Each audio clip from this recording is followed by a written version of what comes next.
He thought he could humiliate her and move on with his night. But he had no idea he had just stepped into a moment that would cost him everything he thought he understood about power and respect.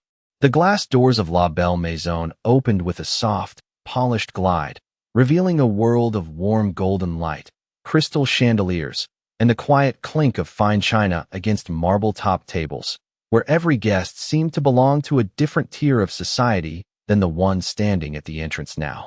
Emily Carter stepped inside without hesitation, her simple beige cardigan draped neatly over a white blouse, her worn leather flats making almost no sound against the gleaming floor, her presence so understated it barely registered at first, like a whisper in a room designed for declarations.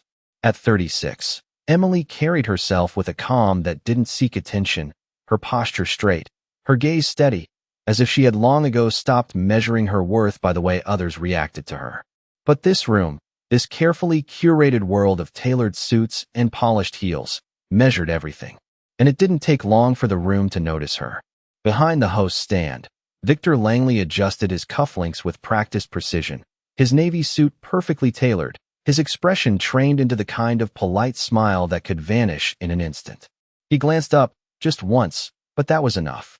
His eyes moved from Emily's cardigan to her shoes, then back to her face, and something subtle shifted, not loud, not obvious, but sharp enough to cut through the air between them. "Good evening," Emily said softly, her voice even, almost gentle, as if she were used to being the calmest person in any room she entered. Victor didn't respond right away. Instead, he tapped the reservation tablet once, twice, buying himself a second to decide who she was allowed to be in his world.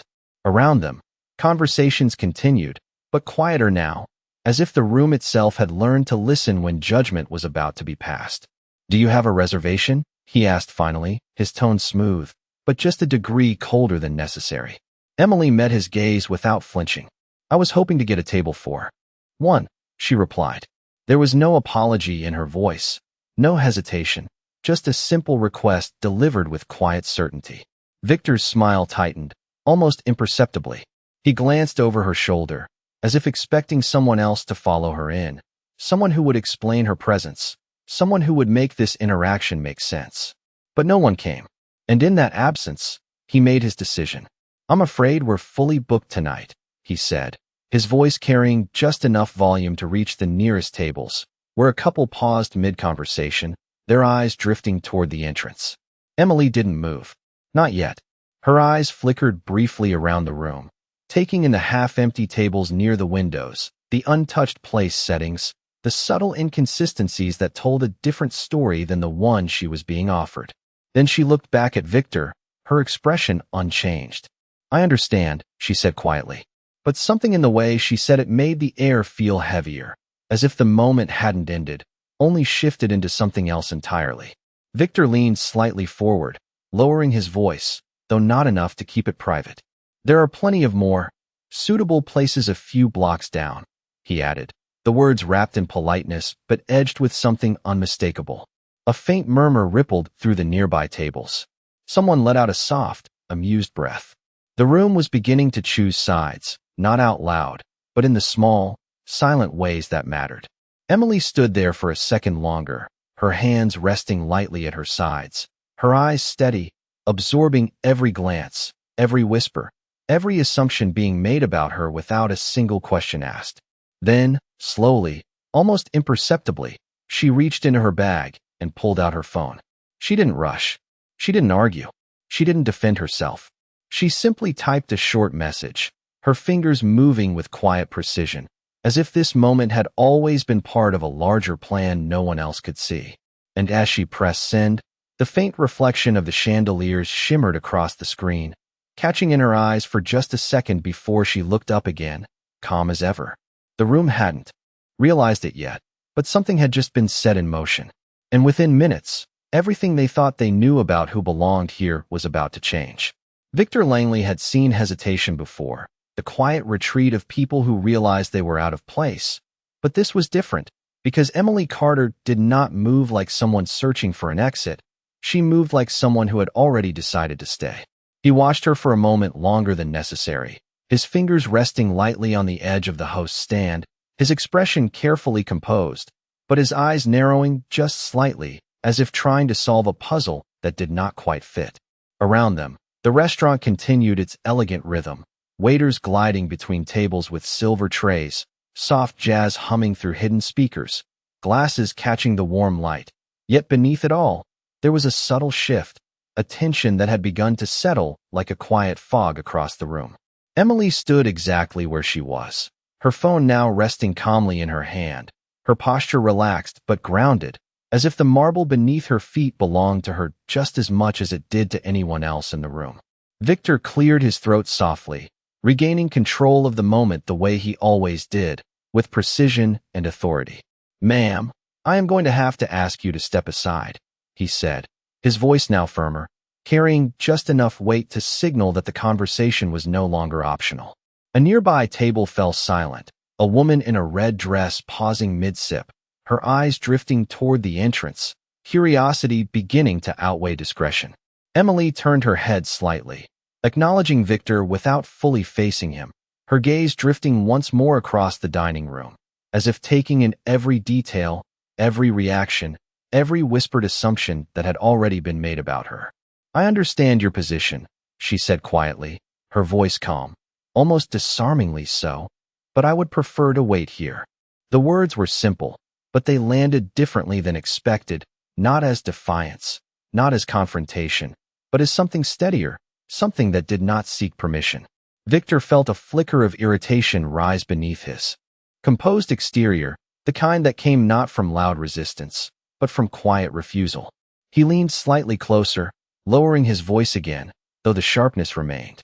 "This is a private establishment," he said, each word measured, "and we reserve the right to refuse service." A soft murmur followed, a man at the bar shifting in his seat, another guest exchanging a glance with her companion, the unspoken narrative beginning to take shape in their minds. Emily finally turned fully toward him, her expression unchanged, her eyes steady, not challenging, not pleading, simply present. "Of course," she replied, her tone even, "and I respect that." For a brief second, Victor hesitated, caught off guard by the lack of escalation, the absence of the reaction he had anticipated. There was no argument to shut down, no raised voice to control, just a woman standing calmly in a space that had already decided she did not belong. That silence stretched, thin and taut, until he broke it. "Then I will have to ask security to assist," he said, straightening slightly, his decision now final. One of the waiters near the back shifted, glancing toward the entrance where a uniformed security guard stood discreetly by the door, already watching, already aware. Emily did not look at the guard. She did not look at Victor. Instead, she glanced once more at her phone, as if checking something only she could see, and then slipped it back into her bag with quiet certainty. The gesture was small, almost insignificant, but it carried a weight that no one in the room could yet understand. The seconds that followed felt longer than they were, the kind of silence that builds before something changes, though no one could yet say how or why.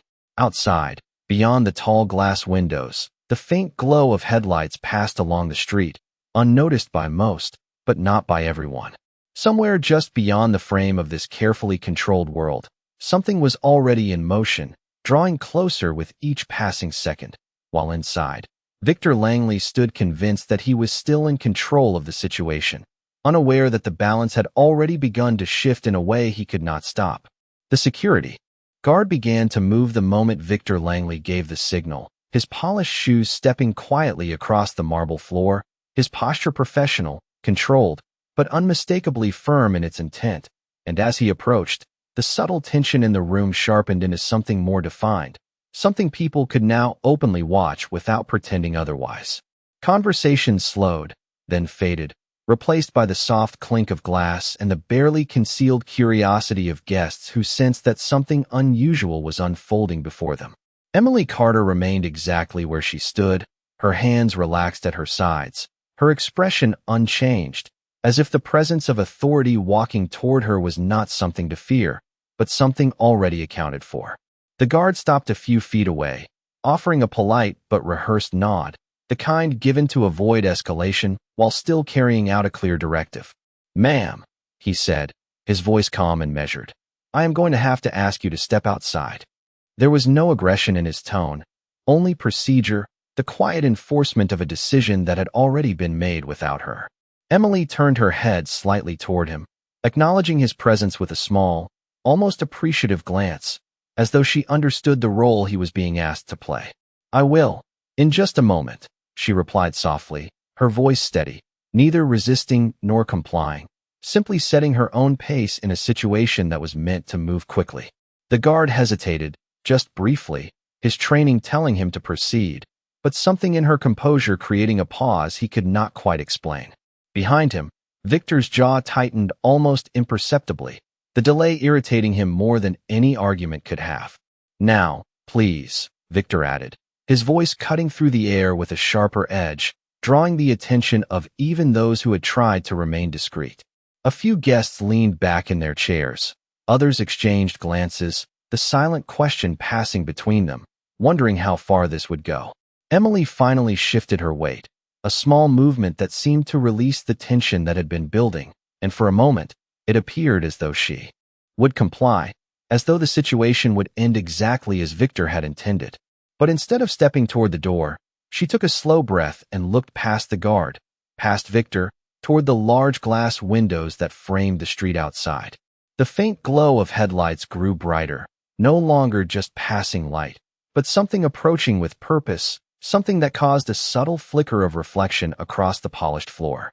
A low, smooth engine sound followed, distinct even through the thick glass, drawing a few curious glances from those seated near the windows. The guard noticed it too, his attention shifting for just a second, long enough to break the rhythm of the moment. Emily's eyes remained fixed on that reflection, calm, knowing, as if she had been expecting it all along. Victor, however, did not turn. Not yet. He remained focused on the situation in front of him, convinced that control still rested firmly in his hands. "This is your final request," he said, his tone now colder, more rigid, as though tightening his grip on authority would resolve the discomfort creeping into the edges of the room. But something had already changed. The sound outside grew closer, then stopped, precise and deliberate, followed by the soft click of a car door opening. The entire front section of the restaurant seemed to hold its breath, an invisible line drawn between what had been and what was about to happen. Emily did not smile. She did not speak. She simply stood there, her gaze steady, her presence unshaken, while just beyond the glass, a figure stepped into view, and in that quiet, suspended moment, the balance of power shifted in a way no one inside was prepared to understand. The glass doors opened again, but this time the movement carried a different weight, slower, deliberate, as if the night itself had paused to acknowledge the arrival, and the man who stepped inside did not rush, did not look around in confusion, but walked forward with a quiet certainty that seemed to bend the space around him. Daniel Carter adjusted the cuff of his dark-tailored suit as he entered, the soft echo of his polished shoes against the marble floor cutting cleanly. Through the silence that had settled across the restaurant, and one by one, heads began to turn, not out of curiosity anymore, but recognition.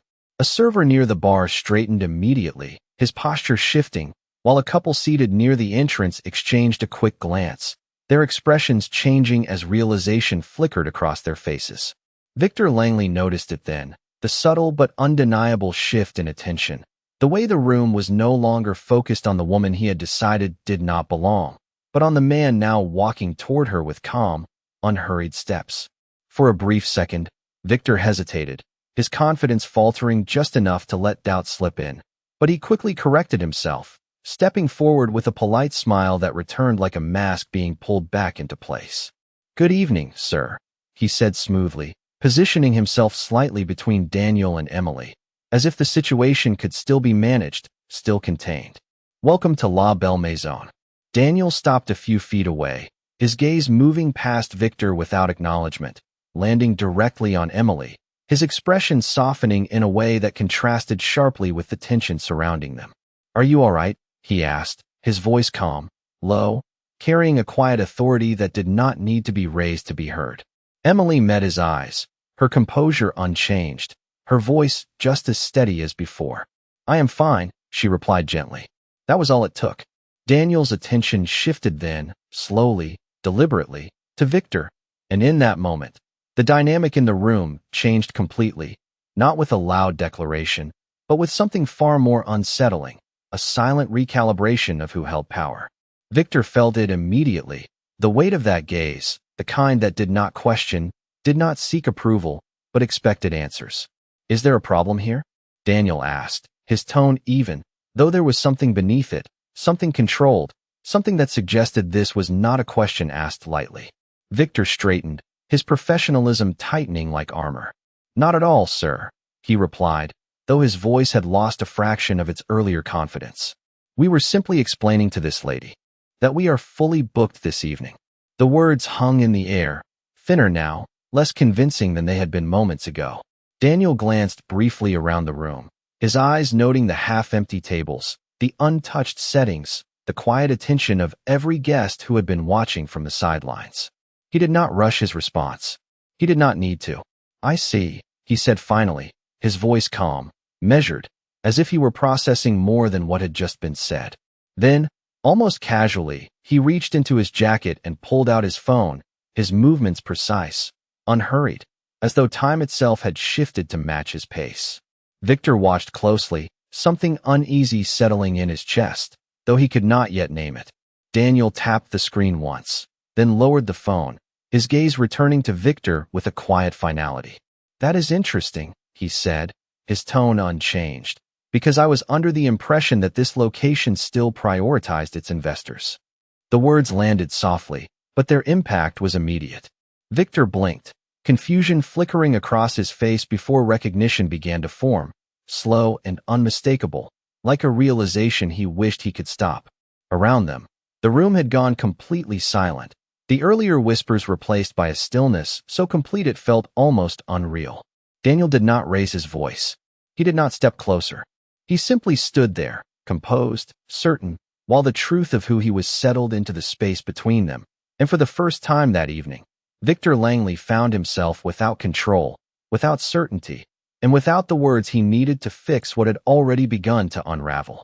Victor Langley felt the shift before he fully understood it, the kind of shift that did not announce itself loudly but settled into the room like a truth that could no longer be ignored. And for the first time that evening, the confidence he had worn so effortlessly began to fracture at the edges. His eyes moved quickly, almost instinctively, scanning the faces around him, the guests who had once been silent observers now watching with a different kind of attention, one that no longer supported his authority but questioned it. "Investor?" Victor repeated, his voice lower now, less certain, as if the word itself carried more weight than he had anticipated. Daniel Carter did not respond immediately. He allowed the silence to stretch, controlled, deliberate, the kind of silence that forced others to sit with their own assumptions. His posture remained relaxed, his expression composed, but there was something unmistakable in the way he held himself, something that did not need to be explained because it simply was. "Yes," Daniel said finally, his tone even. "Investor." He took a small step forward, not aggressive, not confrontational, but enough to close the distance in a way that made the hierarchy in the room undeniably clear. "In fact," he continued, his gaze steady on Victor, "I have a direct interest in how this establishment operates, how it represents itself, and more importantly, how it treats people who walk through those doors." The words were not loud, but they carried across the room with a clarity that made every guest feel as though they were part of the conversation. Victor swallowed subtly, the movement small but visible, his mind racing to reconcile what he was hearing with the decision he had already made just minutes earlier. "Sir, if there has been any misunderstanding," he began, attempting to recover, his tone shifting toward careful diplomacy, "we would be more than happy to accommodate." "There was no misunderstanding," Daniel interrupted, not raising his voice, but cutting through the sentence with quiet precision. The room went still again. Even the faint background music seemed distant now, as if it no longer belonged to this moment. Emily stood beside him, her presence unchanged, her calm now standing in contrast to the unraveling tension around them. And for the first time, several guests began to look at her differently, not as someone out of place, but as someone they had misjudged entirely. Daniel glanced briefly toward her, a subtle acknowledgement, before returning his attention to Victor. You made your position very clear, he said, his tone measured, almost reflective, as if he were recounting a simple fact rather than delivering a consequence. Victor's carefully constructed composure faltered again, his shoulders tightening, his polished professionalism now struggling to keep pace with the reality unfolding in front of him. We strive to maintain a certain standard here, Victor said, though the conviction behind his words had weakened. And sometimes decisions have to be made quickly. Daniel tilted his head slightly, considering the statement, and for a brief moment, there was something almost thoughtful in his expression. Standards are important, he agreed calmly, and for a second, Victor seemed to find relief in the agreement, as if the situation might still be salvageable. But that relief did not last. But standards are not measured by appearances, Daniel continued, his voice steady, each word deliberate. They are measured by character, by judgment, and by the way people are treated when they are believed to have nothing to offer. The words settled into the room with quiet finality, and no one spoke. A glass was set down softly at a nearby table, the small sound echoing in the silence that followed. Victor opened his mouth slightly, as if searching for a response, but none came. The authority he had relied on had shifted completely, leaving him standing in a space that no longer belonged to him in the same way it had just moments ago. Daniel did not press further. He did not need to. He simply held Victor's gaze for a moment longer, then let the silence speak for itself. And in that silence, the lesson was already clear to everyone watching, though no one dared to say it out loud. Victor Langley felt the silence pressing in around him, heavier now than any spoken accusation, because it was no longer just Daniel Carter standing in front of him. It was the weight of every watching eye in the room, every guest who had witnessed the exchange, every quiet judgment that had shifted direction without a single word being said. He adjusted his stance slightly, his fingers brushing the edge of the host's stand again, as if grounding himself in something familiar, something that still belonged to him. But the confidence he had relied on was no longer there in the same way. "Mr. Carter," he said carefully, choosing his words with precision now, his tone softened, almost cautious. "If we have made an error in how this situation was handled, I assure you it was not intentional." The statement hung in the air, polite, controlled, but lacking the certainty it once would have carried.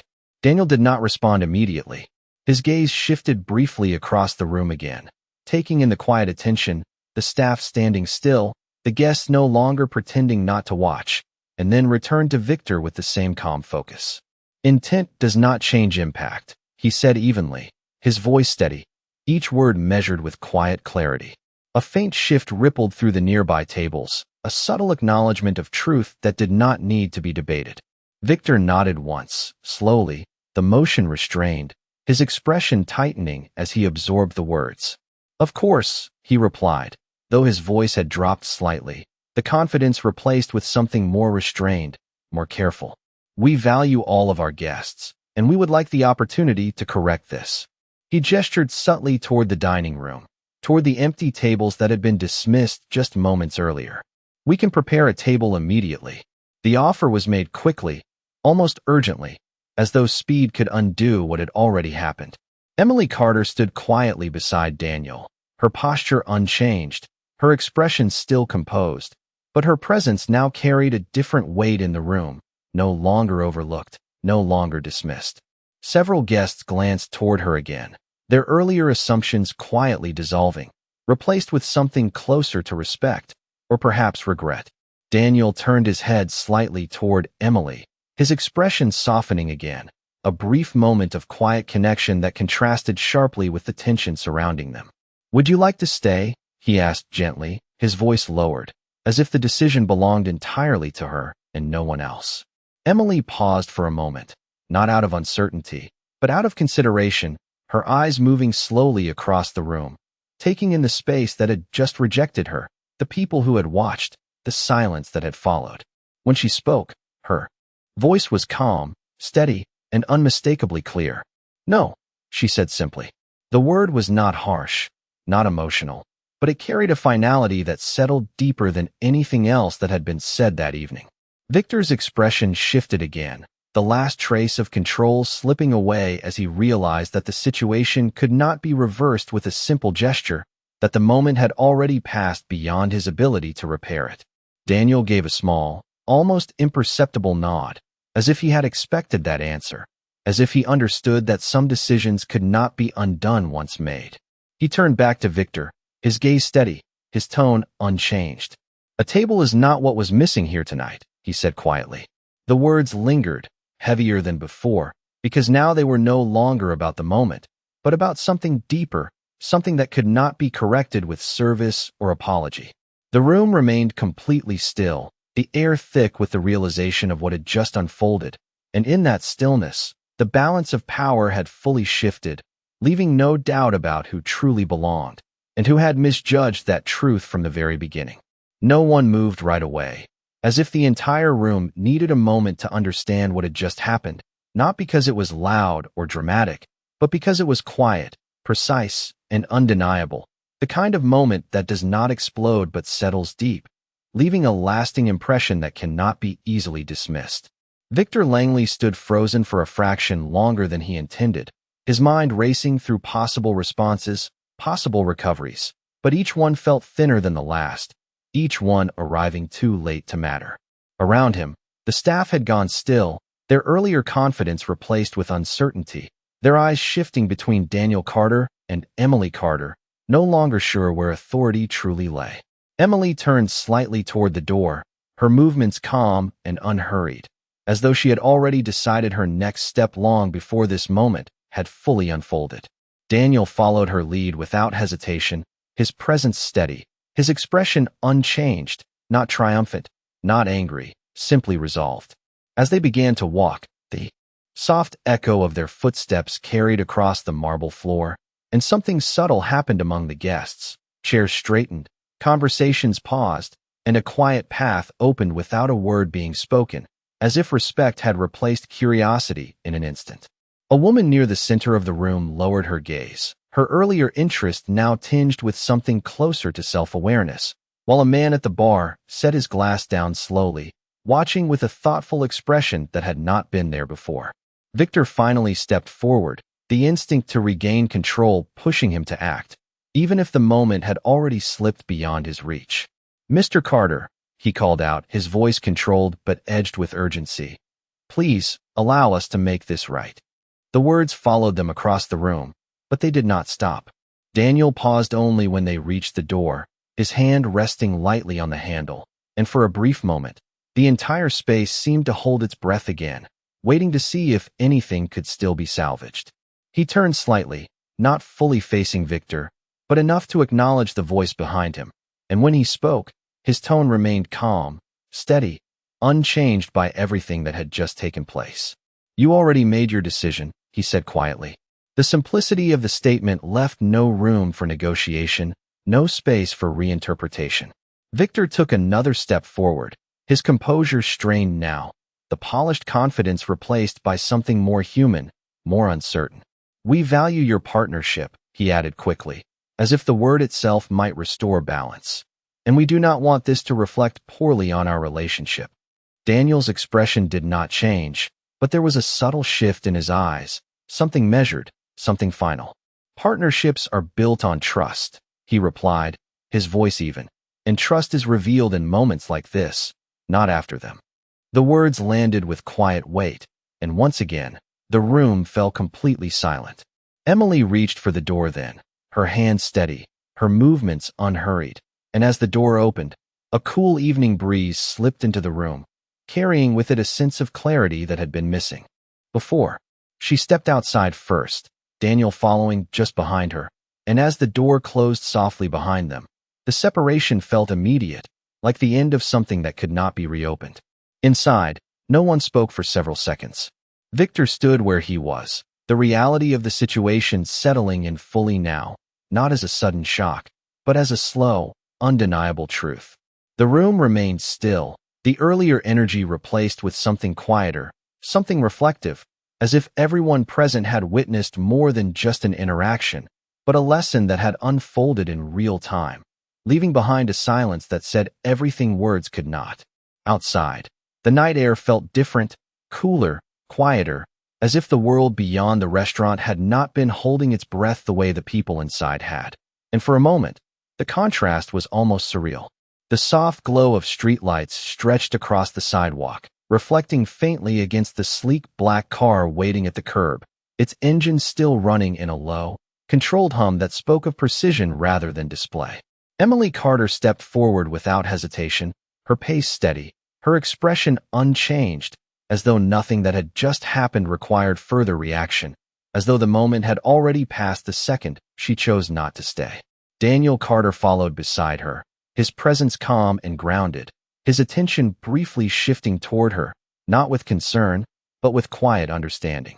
"I am sorry," he said softly, his voice low enough that it belonged only to them, not to the room they had just left behind. Emily shook her head gently, a small motion, almost instinctive.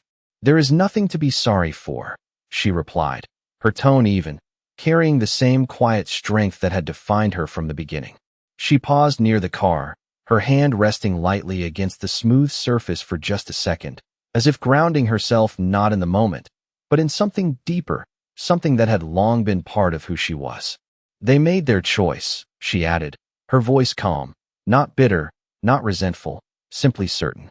Daniel nodded once, understanding fully, because he had seen this before, not in this exact place, not with these exact people, but in the pattern, the assumption, the quiet dismissal that revealed more about others than it ever did about her. Behind them, through the glass doors, movement resumed slowly inside the restaurant, but not in the same way as before. Conversations returned, but softer, more measured, as if something unspoken had settled over the room, something that could not be undone. A server approached Victor Langley cautiously, his posture no longer confident, his voice low, as if unsure whether to speak at all. Victor stood near the entrance, still, his gaze fixed on the door that had just closed, his reflection faintly visible in the glass, a version of himself that seemed less certain than the one who had stood there earlier. He adjusted his cufflinks again, the motion automatic now, but it no longer carried the same assurance. Across the dining room, guests avoided his eyes, not out of fear, but out of quiet recognition, the kind that does not accuse, but does not forget either. Outside, Daniel opened the car door for Emily, a simple gesture, unremarkable in itself, yet grounded in respect rather than display. She paused for just a second before getting in, her gaze drifting briefly back toward the restaurant, not to dwell, not to reconsider, but to acknowledge the moment for what it was, complete and finished. "You know," Daniel said quietly as he closed the door and walked around to the driver's side, "they will remember this." Emily allowed a faint, almost imperceptible smile to touch her lips, not out of satisfaction, but out of understanding. "I hope they remember the right part," she replied softly. Daniel started the engine, the car easing smoothly away from the curb, its movement quiet, controlled, leaving no trace of urgency behind. Inside the restaurant, Victor finally looked away from the door, the weight of what had happened settling fully now, not as a sudden shock, but as a realization that would linger long after the night ended. The room continued around him, but something fundamental had shifted, something that could not be reset with service or apology. And as the car disappeared into the distance, the silence that followed was not empty, but filled with the kind of understanding that only comes when a moment reveals exactly what it was meant to show. The next morning, the restaurant looked exactly the same on the surface, the same polished marble floors, the same golden light filtering through tall windows, the same carefully arranged tables set with precision, yet something beneath that surface had shifted in a way that no amount of refinement could conceal. Victor Langley stood behind the host's stand once again, his suit as immaculate as ever, his posture straight, his expression composed, but there was a subtle difference in the way he observed each person who entered, a hesitation that had not been there before, a quiet awareness that every glance, every assumption, carried weight. Guests arrived as they always did, well-dressed, confident, expecting the same level of service, yet Victor's eyes no longer skimmed past the details in the same way, no longer categorized so quickly, no longer reduced a person to what they appeared to be in a single moment. A woman entered wearing simple clothes, her presence understated, and for a brief second, Victor felt the familiar instinct rise, the quick judgment he had relied on for years, but it stopped before it fully formed. replaced by something slower, more deliberate. "Good morning," he said, his tone even, respectful, offering the same measured courtesy he would give anyone else. And for the first time, the words carried genuine intention rather than practiced routine. Across the room, a server adjusted a table setting, glancing briefly toward Victor, noticing the change, though not fully understanding it, while a couple seated near the window spoke quietly, their voices carrying fragments of a conversation about the previous night, about what they had witnessed, about how quickly a situation had shifted from ordinary to unforgettable. The story had already begun to move beyond the walls of the restaurant, not through loud retelling, but through quiet recollection, shared in low voices, passed from one perspective to another, each version carrying the same core truth. Victor heard pieces of it as he moved through the space, not directly addressed, not openly discussed with him, but present nonetheless, a reflection of something that could not be undone. He paused for a moment near the entrance, his hand resting lightly against the edge of the stand, his gaze drifting briefly toward the door, as if expecting it to open again, as if part of him wondered whether the moment might return in some form, offering a chance to respond differently. But the door remained closed, and the absence itself carried meaning. Somewhere across the city, Emily Carter moved through her day as she always did, her life unchanged by the opinions of a single evening, her sense of self grounded in something far more stable than the shifting perceptions of others. Daniel Carter, too, continued his work, his influence extending quietly through decisions that shaped spaces like the one they had left behind, though he carried no need to revisit the moment, no desire to correct what had already revealed itself so clearly. Back inside the restaurant, Victor straightened again, adjusting his cufflinks with a motion that now felt different, less automatic, more conscious, as if each small action required intention rather than assumption. A new guest approached, and Victor met their eyes directly, not searching for signs of status, not measuring worth, but simply acknowledging presence. "Welcome," he said, his voice steady, and this time, there was no hesitation, no silent calculation behind it. The room moved forward, the day unfolding as it always did, but beneath the surface, something remained, a quiet imprint left by a single moment that had revealed more than anyone expected. And though no one spoke it aloud, the lesson lingered in the air, subtle but undeniable, a reminder that dignity does not announce itself, that worth does not demand recognition, and that sometimes the most powerful change begins not with what is said, but with what is finally understood.